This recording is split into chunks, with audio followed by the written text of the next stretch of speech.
that we're going to have to do with our pig is we're going to have to tie him almost as if he's going to have surgery.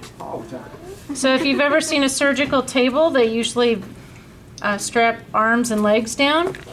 So we take a string that's about an arm's length, we wrap it underneath the tray, and we're going to tie the legs. This will stretch out a little bit more with time, so each time we use our pigs, we may have to wrap the string a little bit more tightly around the legs, but this is what we'll do for now. They're a little bit squished. They've been sitting in a box, so they're looking a little squished right now, and we'll kind of get things fluffed out as we go. Now, one of the things that you will do when you clean up each week that we use the pig, because we use them for multiple weeks, instead of cutting these strings or untying your knots, you just slip the string off the pan. Then you just have to slip it back over the pan the next week. So it's much, much easier, saves you a lot of time the next week that you work. And so that's what we will do.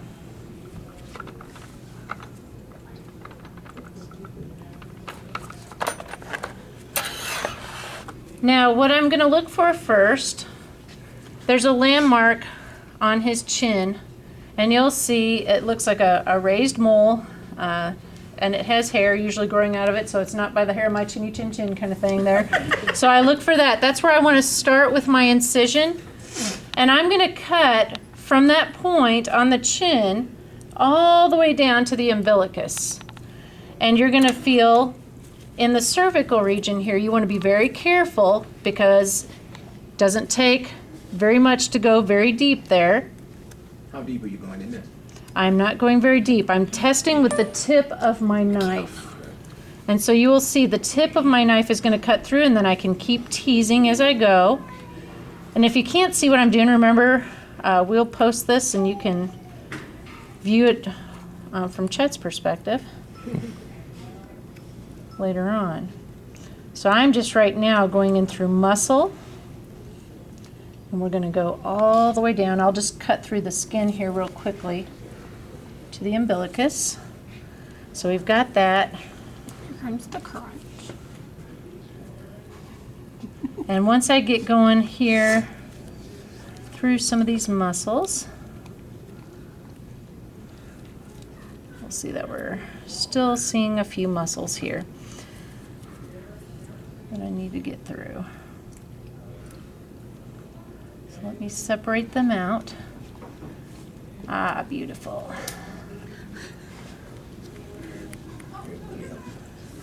Now, one of the things I'll do, you are going to have to cut through the sternum, or if you're a little off center, you'll cut through the rib cage and those costal cartilages. So that's going to take a little bit more effort from your knife. Now, when you do that, though, you don't want to be putting so much effort that you go sliding in, because you're going into a body cavity after those bones. And so it will be very easy for you if you're putting so much pressure and it's not a controlled pressure, you're going to go right down into their thoracic cavity, and you're going to cut the heart and the lungs and miss all those really cool structures that you want to see. But you do have to get through the bone. And I'm a little off center in my cut, so we're going to be cutting ribs. You know, the reaction is always the same. I love pork ribs, not beef. Okay. Now, as I go down, I cut to the umbilicus, and you'll see it's such a narrow opening here that it's going to be very difficult for me to see things. I'll have to kind of, squeeze in there. That's going to be difficult. So really what I want to do now is I want to kind of cut down the side here, and I'm going to make essentially a doorway. And so I like to kind of cut through those bones and cut down the side just a little bit more. And I know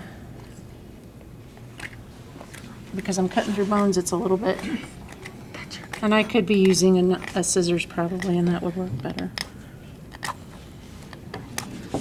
But you can see how that kind of starts to open things up just a little bit here. And so that's what we want to see. I can now see a little bit into my thoracic cavity. One of the really cool things here that we've already talked about, you can actually see the pericardial sac around the heart here yet. So if you're looking right here, this is pericardial sac before I have to tear into it to get into the thoracic cavity more.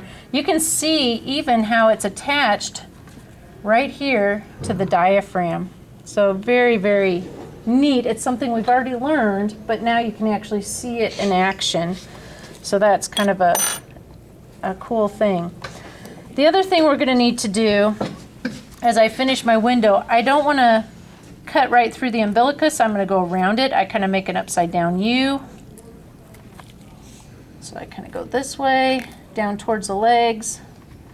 Again, remember all these body cavities are lined with a serous membrane. So I'm cutting into the peritoneal cavity, and I have to cut through that membrane to do so. So you're going to feel those membranes and see how the cavity is actually lined with a membrane, and maybe understand that a little bit better versus what you've read in a textbook. I'm eviscerating him a little bit here. So there we go. Now, I have him somewhat open. I'm going to kind of deviate now for just a moment, just because I've kind of got him open.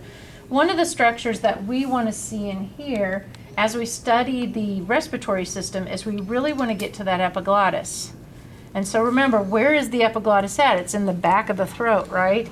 So I'm going to have to go through the oral cavity to get to that. Now, some of the pigs have sharp little teeth here, so you don't want to get poked by them. But what we do is we take these large scissors here, and this is the part that kind of people don't like as much. Cut his jaw open more. We're going to cut down, but we're following the tongue. The tongue curves down. You're going to see that as you go with your cutting. You don't cut straight back, or you're going to cut through the palate. So I can see. Are you gonna cry? But don't look, no. Okay. What I see here is I have hard palate right here. Feel the soft palate right here. And then do you see the epiglottis right here? Mm-hmm. And so it's very, very flexible. You can see how it would be so easy for it not to fold correctly, and for you to get a little bit of fluid or whatever into your respiratory system. So that's kind of an interesting aside. So the way you'll know you have it cut far enough is that the lower jaw will be able to sit on the thoracic cage here. So that'll make it a little bit easier. Now, as I go in to the cervical region, the things that we saw today that we want to be a little bit aware of, we were studying respiratory, and I will hit the immune system things as we go here. I use a probe to kind of start teasing away some of the muscles here and the connective tissues. And you see this very large rounded item right here that is between my fingers. That is the larynx. Ah, the whole thing? Yeah, Wow. that's the larynx there. Okay. Now, I actually, oh no, I didn't. I thought I'd cut through that. What I'm also going to do, see if I can move this nicely here. Okay, it's still there. So you following it down into the... I'm trying to get into the thoracic cavity a little bit more neatly than where I was. So once I go, I'm going to move. You'll see this little gland sitting on top. That's thyroid. That would have been from endocrine last semester. We're going to move that thyroid gland aside. And what you're going to see here is this tube coming out of the larynx. And you'll see the little cartilages that you saw in your models. So those are the tracheal cartilages. So that's what you should see there. So that's really, shows up very nicely. You can tell when your probe hits it, you can rub your probe up it and you'll feel it hit the cartilages and you'll know, oh, that's it. I've hit it. Now, let me clean this up just a little bit in here. So so that you can see things a little bit more appropriately. As I go into here, I do want to show you something from the immune system that we did not cover last time, that I said once we opened our pigs we would look at, and that is going to be thymus. So the thymus is this brown glandular stuff sitting on the top of the heart. So see it sitting here?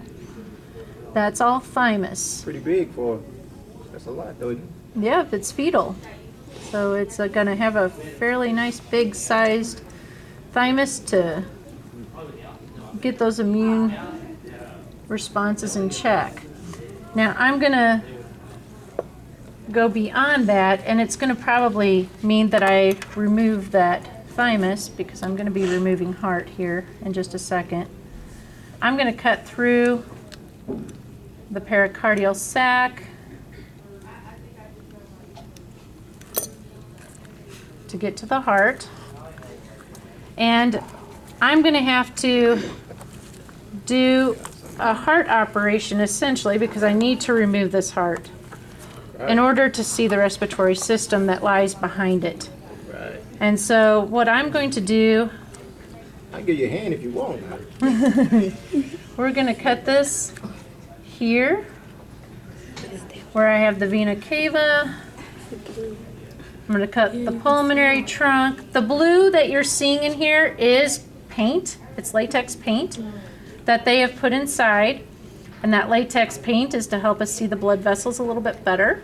So like her diaphragm. I thought they they didn't inject it in there or something? They did inject it. Okay. And so let's see if we can clean through here just a little bit more to keep following that trachea down. You're hurting breakfast, Miss Vickers. Am I changing bacon forever for you? No. Bacon's still Bacon's bacon. still bacon.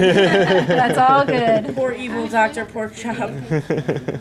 So all I'm doing right now, and this is how we really want to dissect. We want to see where do these tubes go to? What are they leading to? Because we're going to get a real idea of the three-dimensional structure. We look at these models and they're not necessarily as easy to see where things go to. But here, when I'm working with a real specimen, I can actually see where a tube goes to because I can sit and trace it with my knife. The red paint too. Yeah, it is. So the pink and the blue, or the red and the blue, those are both. With arteries and veins. Right. Oh, I just heard something squeak. Yeah. That's just the fluid. That's the preservative here. So, really what we're doing here now, No, I'm not. I promise. I was tracing down, and actually, Just the jaw got me. Ever since then. if I can, I'll try to make this as clear as I can. Turned it, and I heard just his mouth went. You can see where the trachea comes down, and it divides right here. This is the division point. And that division point, you can see where I have the primary bronchi going right here and right here into the lungs. So here I am going into the right, here I am going to the left. Move your right hand. There we go. Thank you. Now, these are the lungs. Okay, so we have left over here, and I still have the right embedded in their membrane, so let me get to them over here. And so here they are over on the other side. So here we go here. So right and left. Now, other structures that I would like you to see, I'd like you to see the diaphragm. You get a really nice view of this muscle right here. I'm kind of sticking my thumbs underneath it. So that's the breathing muscle. A lot of the connective tissues are attached to it, so that should be an easy thing to figure out as you go. You'll see where all those attachments are. And then the last thing from the immune system that I'd like you to see on the pig today, as we do this, is going to be the spleen. So let's kind of cut the diaphragm away from the body wall because it's kind of making things stay more closed. But right here, and let me get my pointer here. This is the spleen right here. You know, I've told you I have a pretty vivid imagination, right? The spleen on this pig looks like a pointer finger that was run over and is completely flattened. It does. And so that's the way you can identify it on the actual pig. So that is, I believe, everything we needed to know for today's dissection. And we will post this, and that way you can be prepared when you do it. When you post it, can you also